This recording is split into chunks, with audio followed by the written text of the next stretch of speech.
YouTube, what is up? James MTG Biggie here, and I felt compelled to make a video today on Friday, September 21st, 2018, because I believe today marks a very important turning point in the Magic the Gathering professional scene, the competitive Magic the Gathering scene. And for those who don't know, the reason behind that is today is the first day of the Magic the Gathering World Championship. Many of you didn't know because Wizards of the Coast frankly did a terrible job of promoting this tournament. They've been pushing out all these spoilers for Guilds of Ravnica, which have been great, but have not mentioned anywhere once that's mildly visible at all that there is a World Championship and that these are the players qualified for that World Championship and that these are the stakes and this is what the winner gets and this is what the runners-up get and this is what implications this has on the next entire year going forward in Magic the Gathering.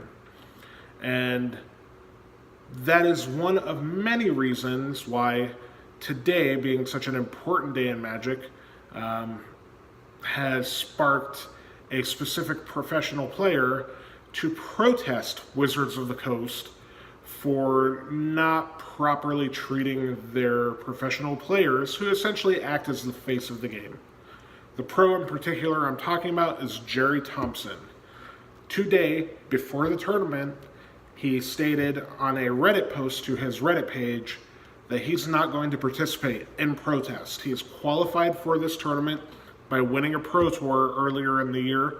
He absolutely could play this tournament and make potentially thousands of dollars, and he chose not to. He sacrificed his opportunity to do this to basically bring awareness to the fact that Wizards of the Coast is kind of messing up lately, especially in the pro scene, especially with how it treats the players who essentially are the face of the game, who get broadcast on every Twitch stream, who become personalities and pillars of our community, whether they want to be or not.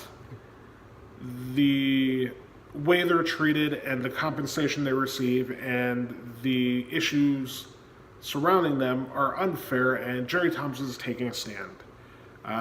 For those who don't know who Gerry Thompson is, he's a professional Magic player, been around the game a very long time, and is very, very highly regarded, well respected. He is likely to be a first ballot Hall of Famer, or maybe not likely, but very probably, or very potentially to be a first ballot Hall of Famer in the game. He's also been a voice for good in the community. When he won a Pro Tour earlier this year, he took his trophy from that Pro Tour and he sold it on eBay, auctioned it off, and took all of the earnings and donated to charity.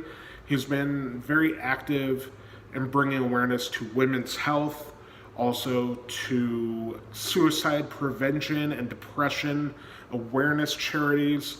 He's an all-around good dude. Personally, when I watch the Pro Tour and when I watch GP coverage and I pay attention to these players and who they are and what they do and their play style and how they play the game, there are a handful of professional players who I gravitate towards liking because of their personality, because of how they handle themselves, because of how they play the game. And Gerry Thompson is absolutely one of those dudes. He's just a good all-around guy, and he wrote a very long statement on his Reddit. I have here on an iPad in front of me that goes through all of his issues. I'm not going to read it word for word, but I'm just going to react to it generally speaking. He basically has a 6-point statement made about the current state, which I'll skim through real quick for you. First of all, number one, Wizards of the Coast does not pay professional players a living wage. This is not a requirement, however, it is a goal to sell the dream of playing on the Pro Tour. There should be something in place to make sure that's worth achieving. So basically, what he is saying is the pro players that spend all this time writing articles and testing for tournaments and traveling all over the world paying for plane tickets and hotel expenses and take time away from their homes and their families and work if they have a regular job, which many of them have to be able to pay their bills, aren't getting fairly compensated. Meaning that if you're a professional player that reaches a certain level, for those who don't know, there are levels in the pro club where by your achievements you earn points. Once you get so many points, you get to a level. Once you're at that level, you're qualified for so many pro tours. They're not getting compensated. They're not getting paid. And this is reason number one listed in Gerry's statement why he is not going to be playing in the World Championship as a protest. Because him and his fellow players who spend the whole year doing this just aren't getting paid back for it. Not in any meaningful way in which they can make a living. If you look at other sports or other games that have a professional scene, Magic's kind of laughable at that sort of thing. If you want to strive to become very good at this game, to try to make a living doing what you love, it's just not really feasible for Magic, and that's sad. Especially when games that just have become like an overnight sensation, like Fortnite, have like billions of dollars into their tournament scene and stuff, and have prize pools that are unprecedented for the people that play those games seriously. Magic doesn't have that, and who knows if we'll ever get there. Number two, Wizards does not promote its players well, stating that, Worlds this weekend, I had no idea. 24 players qualified for this World Championship. Not many people can name all of them because Wizards doesn't promote them. So when a player like Gerry or like LSV or Paulo Vitor Dama de Rosa or Brian Brown-Duin or Reed Duke or Owen Turtenwald or any of these players who write articles, who are active in the community, who do a lot of work to play the game and to be the face of the game and to be something that sparks other people to want to play the game and want to engage in that grind and take part of it, they're not getting promoted properly by Wizards. If you watch the Star City Games circuit on the Open Series, you'll notice that whenever you're watching the tournament, in between rounds, they'll have slides of players, and you can learn what their hobbies are outside of the game, where they're from, what their accomplishments within the game are, and a little bit of personality about them. Because at the end of the day, these people are personalities. They bring something to the table that people like, and to not really care or give a shit about what they're bringing to your game is kind of terrible on Wizards' part. On the main stage in the Pro Tour, you may see a deck tech or a mild interview with a player, but beyond that, if you're tuning in for the first time, you're going to be looking at these people like, who the hell are these people and why should I care? And that isn't really something that has ever been addressed by Wizards, and it feels like now's the time, and now that Gerry is speaking up for them and trying to bring awareness to this, maybe something changes.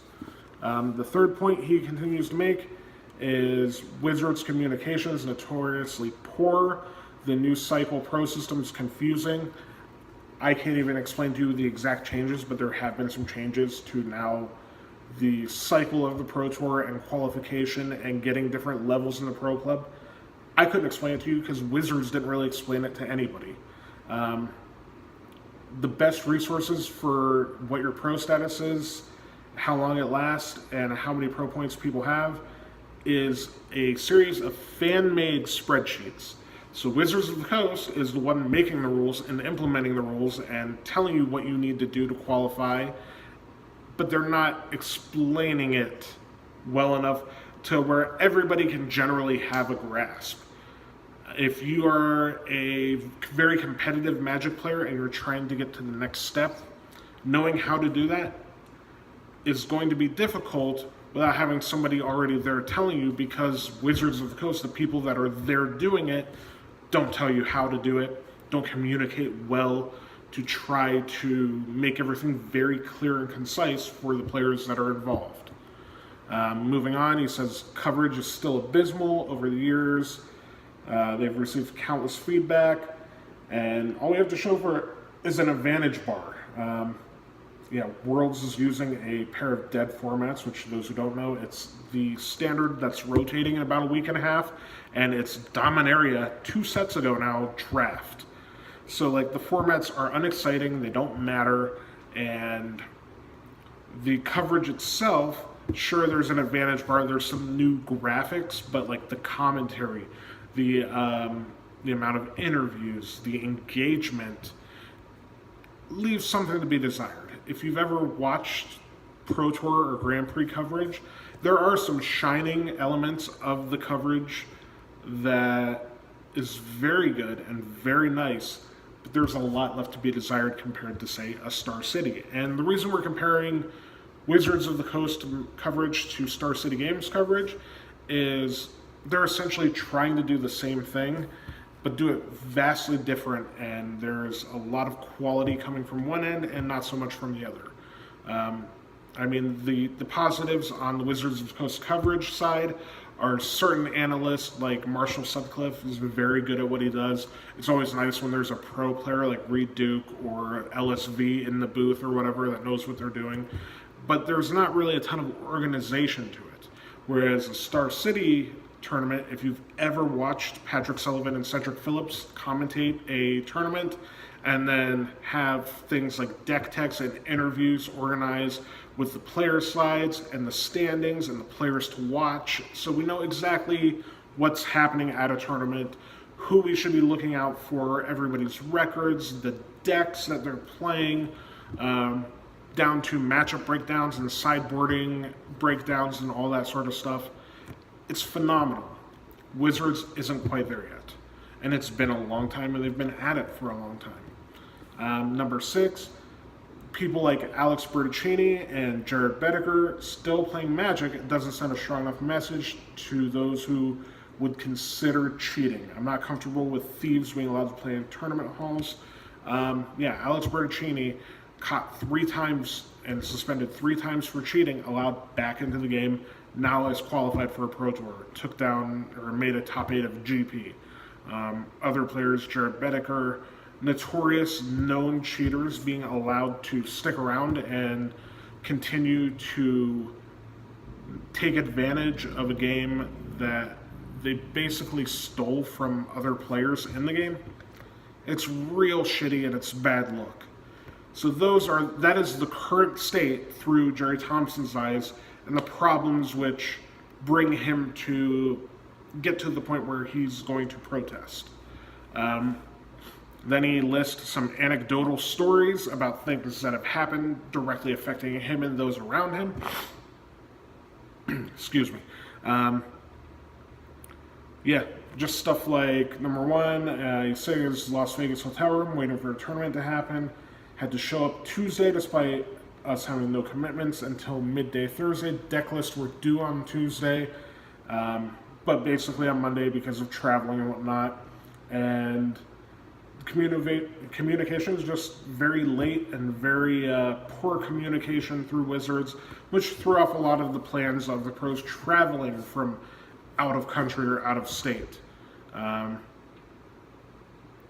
Leading up to Worlds, there's a bunch of emails in varying importance and very important notifications that came in small paragraphs in emails, not very highlighted well enough, and there were some complications with pro players having a +1 to these tournaments, and that caused some of them to have difficulties with their significant others or guests they had with them. After the 25th anniversary Pro Tour, there were teams had to figure out, or players had to figure out team rosters for the next year. But because of lack of information, them not knowing if there's going to be another team Pro Tour, it makes decision making hard for that sort of thing. And it just goes on and on. I'm not going to read through all of these, but that gives you a sense of how he's feeling, a sense of what it's like in his shoes, and what's bringing him to the point where he is. And then he goes on, after listing the things going on right now, the things that have happened to him directly, and he goes on to list how things should change and what he would like to see change. Star build, basically making making viewers aware of who your players are. Try to build somebody that has a good personality up. They recently tried this with the Reed Duke at the GP Richmond or whatever, where they followed around one player and made everybody very aware that this is the guy to watch and this is important. So they're trying a little bit, but it's just now happening, and all this time they could have been building up these players. So he would like to see them focus more on the players of the game, the players that people would like to watch or that should like to watch if only they knew who the hell they were, what they're about outside of Magic, and how they are an important piece of what makes this game so great and so interesting and such a good sort of community to be a part of, because we are a great community. The Magic pros, for the most part, are very positive and very good role models for those looking up to them. And who would have known if they didn't stand up for themselves like Gerry T? Wizards of the Coast should take some of that responsibility and standing up for these people and showing the world who they are, because they're great players and they should represent your game very positively. Other things we'd like to see change is hire commentators who can follow the game and are familiar with the formats, can provide engaging commentary, production value, and how to make limited interesting can come second. And if you have engaging commentary teams, like I said before, Star City Games, Pat Sullivan, Cedric Phillips, Todd Anderson, the names are escaping me now because they have a pretty big, good team over there, are great at this sort of thing. They're engaging, they can analyze a game and also be charming and funny and witty and have a nice banter between them and bring the viewer into their world through their personality and their knowledge of the game.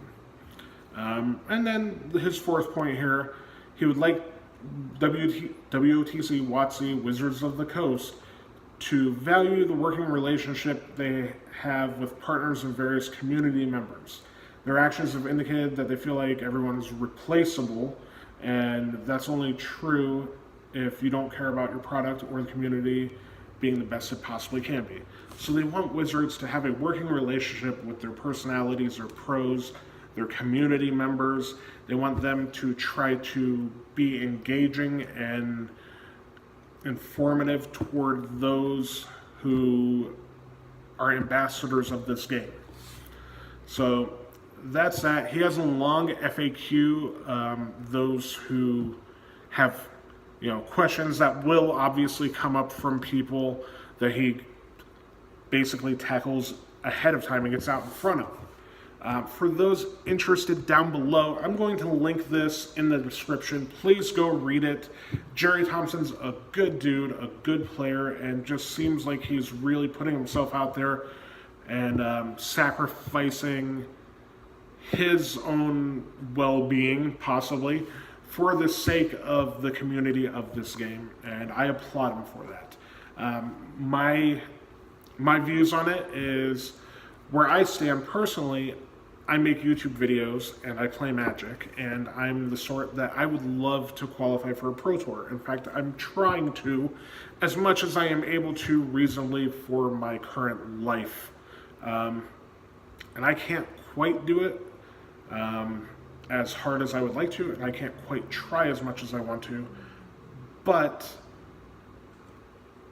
as somebody who strives to get there eventually, they make it very difficult, and the amount of effort that you can put in to get rewarded very little is a lot. And Gerry addresses that in his article, and he wants Wizards of the Coast to make things maybe not easier, but make things a little more accessible for everybody, pros included, all the way back down to my level, the grinder who spends a little bit less time than most trying to get there and trying very hard. I wish that Wizards of the Coast would listen to Gerry and other players. It's not a very well kept secret that there are issues in the community and that we have problems, and that Wizards of the Coast doesn't always do the best at addressing them and fixing them.